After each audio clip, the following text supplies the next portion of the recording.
There are 4 elements to consider if you want to always continue to write. First, realize you are necessary to entertainment. Second, try a different genre every year or every month. Experiment. Try to target different emotions. 3. Write at least 1 page per day. That's the critical part. 4. Create new, likable characters every month. And ask for feedback. You are necessary to entertainment. Every kind of storyteller is necessary. Now, how do you transcribe this? Just by writing. 1 page a day is enough. You may want, if you want to develop yourself faster, to pass to 5 pages a day or even 10 pages a day. But the minimum baseline is 1. Then, at every stage of the month, you want to experiment new kind of ideas. And the area in which you want to experiment the most is genre. Because genre are the retranscriptions of emotion. You want to target new emotion in a genre you've already tried as well. For example, if you're doing mostly action-adventure, you want to implement maybe more comedy or more horror in your work. Experiment extend to every area of the story. It may be characters, environment, and settings. Try to create a new character every month. At least one. And at least one character you want to spend time with. You want to truly develop. So you may want to create a likable character. But it's not the only way. You may also want to create a character that's highly relatable. In order to do that, you will want to ask 3 different kinds of questions in order to receive detailed feedback.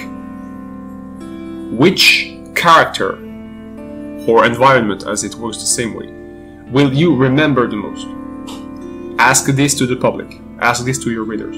Which character will you remember the most? How do you relate to this character? And what would you do to make them more memorable? The implementation is the core part of the process. If you can write at least a page every day, and you're willing to experiment, you have all the reasons to continue. Which process should you use in order to persist? Well, you should focus on the process. Learning is what will matter most. Acquiring new skills. Learning new skills as well as sharing these skills with a team that you will create is the most important part of the process. In order to reinforce your focus on the process, try to balance short-term and long-term. Change will be your main focus when it comes to process. Your team will element your criticism procedures. A diversified team will allow you to broaden your perspective. If you can have someone in charge of gameplay, someone in charge of graphics, someone in charge of animation, someone in charge of sound effects and music, your versatility will make your process inherently more developed. Your team will be your primary source of criticism. As each of you will have a different specialty, ask that your teammates be specific in their criticism. This criticism needs to be implementable every time it is formulated. How do you make it implementable? By asking them for a procedure. If your character design is too poor, ask them how you should reshape the character. Which element should be emphasized? How should they transcribe this design through their behavior and through the relationship they established? Always ask for a procedure correction when it comes to criticism. Learning skills And sharing skills is the other essential part. You don't want only to give information to your teammate, you want to receive information from them to establish a more reciprocal relationship. How to do that? Look for skills outside of your traditional skills. If you're a writer, try to learn how to draw, learn how to make music. It will only better your writing. Try to write short stories. By writing shorter story, you have more opportunity to experiment and you test your short-termism. It's also easier to be criticized on a shorter story since you not put as much work into the story. So the emotional implication is lesser. And you allow yourself to develop your process better. You make more tests. You allow yourself to fail more and more often.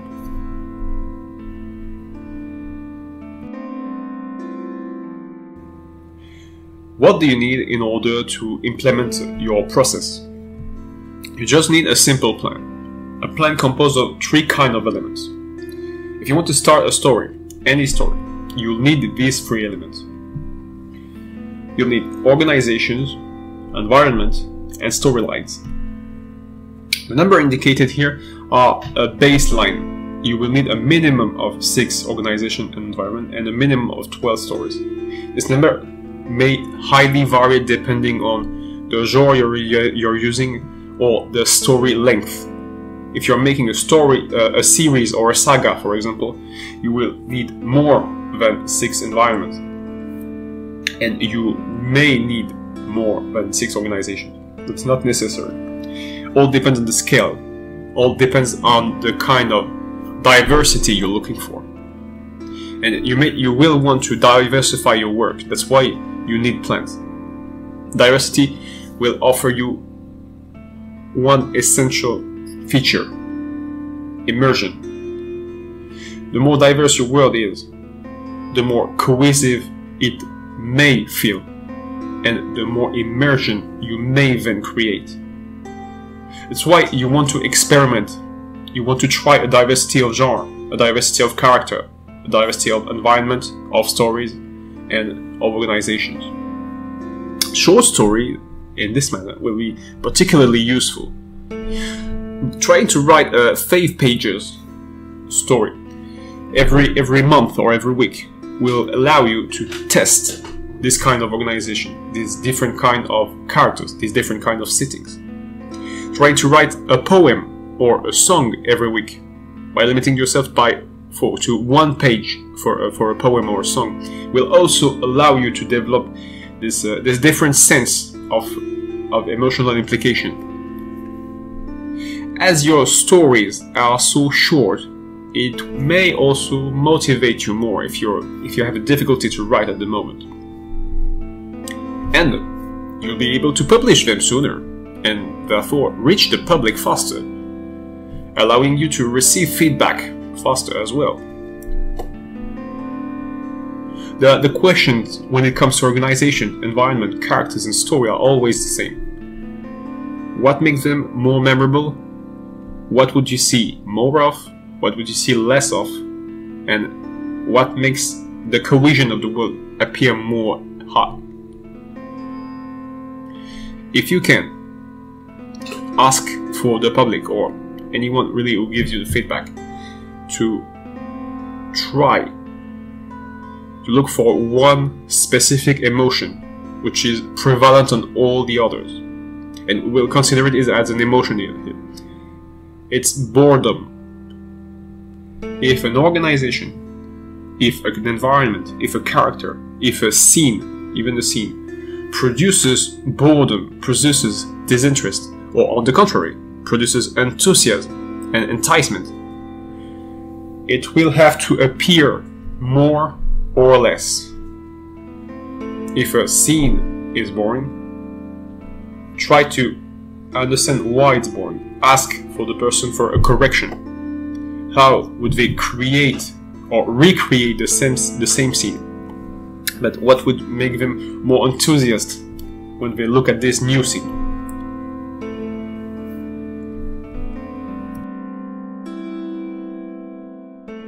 The last part you want to consider is creating likable characters. Likable for yourself first. Because if you want to persist in storytelling, you will need character that you want to develop. That's the most essential part. To create likable character, or character that may appear likable for others, or even relatable, you will want to consider developing the needs of the character and their identity. Considering character needs and diversifying character's identity, therefore creating more diverse relationships, is the core task in terms of character creation. If the character's needs and subsequently their weaknesses do not appear as integrated into the world, therefore leading them to create more relationships, the character will appear to be less believable and will be less memorable. When it comes to feedback, there are a set of questions you want to ask your feedback partners in order to make your characters more memorable. Again, it comes to boredom most of the time. If a character is considered to be boring, you'll want to change it. And so, how would they change it? What would they change? Would they change the character design? Which part of its design? Would they change the character's goal? Why would they change the goal? How would they change the goal? How will they remember the character as an element of the story? How will they remember the character as a part of the cast? Or which characters will they remember the most? In which environment should they be? And other elements that make them more memorable. Always ask for two simple questions when it comes to feedback. What would you add and what would you remove? And then ask for a detailed process